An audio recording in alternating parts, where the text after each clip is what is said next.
Good morning. So I just wanted to do a read aloud of Rosie Revere Engineer by Andrea Beatty, illustrated by David Roberts.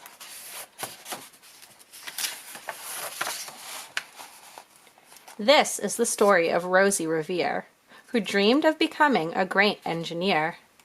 In Lila Greer's classroom at Blue River Creek, young Rosie sat shyly, not daring to speak.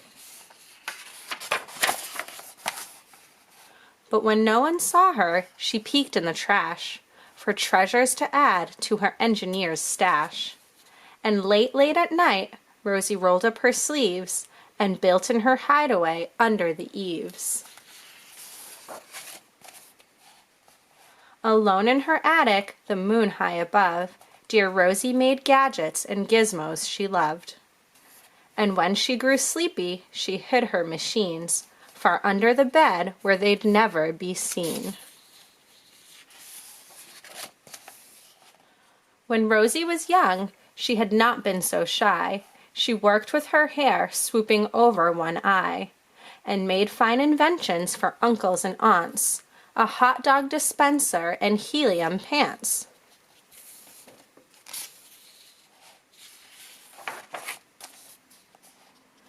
The uncle she loved most was zookeeper Fred. She made him a hat to keep snakes off his head, from parts of a fan and some cheddar cheese spray, which everyone knows keeps the pythons away. And when it was finished, young Rosie was proud, but Fred slapped his knee and he chuckled out loud.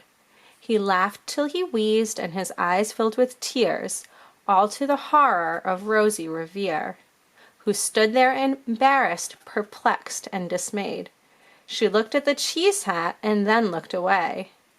"I love it," Fred hooted, "oh truly I do." But Rosie Revere knew that could not be true. She stuck the cheese hat on the back of her shelf, and after that day kept her dreams to herself.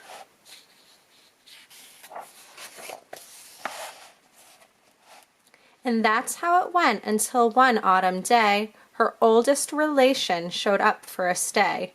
Her great-great-aunt Rosie, who was a true dynamo, who worked building airplanes a long time ago.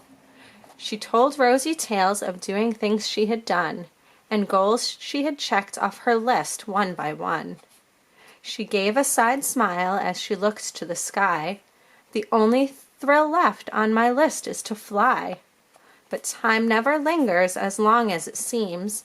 I'll chalk that one up to an old lady's dreams."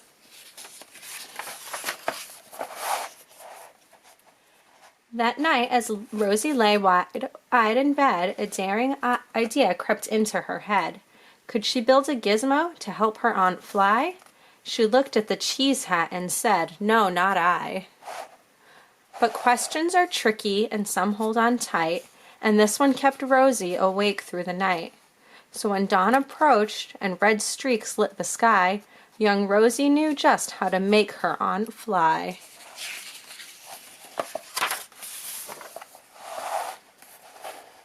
She worked and she worked till the day was half gone, then hauled her cheese copter out onto the lawn to give her invention a test just to see the ridiculous flop it might turn out to be.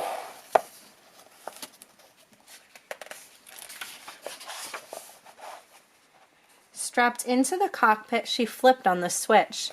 The helio cheese copter sputtered and twitched. It floated a moment and whirled round and round, then froze for a heartbeat and crashed to the ground. Then Rosie heard laughter and turned round to see the old woman laughing and slapping her knee.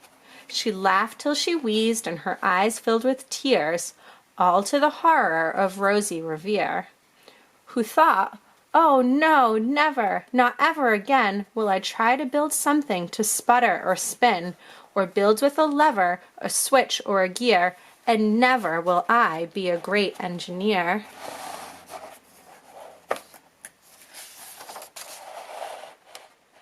She turned round to leave, but then great-great-aunt Rose grabbed hold of young Rosie and pulled her in close, and hugged her and kissed her and started to cry.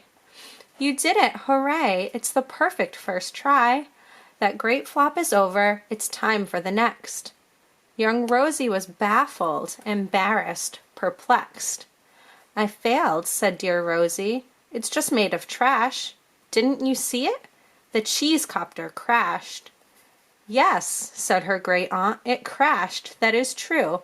But first it did just what it needed to do. Before it crashed, Rosie, before that it flew.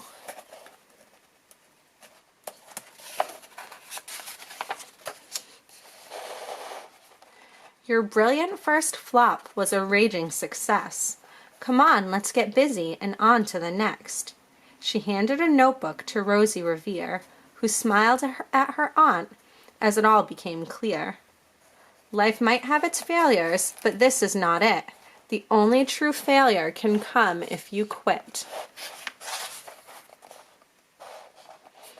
They worked till the sun sneaked away to its bed. Aunt Rosie tied her headscarf around Rosie's head and sent her to sleep with a smile ear to ear, to dream the bold dreams of a great engineer.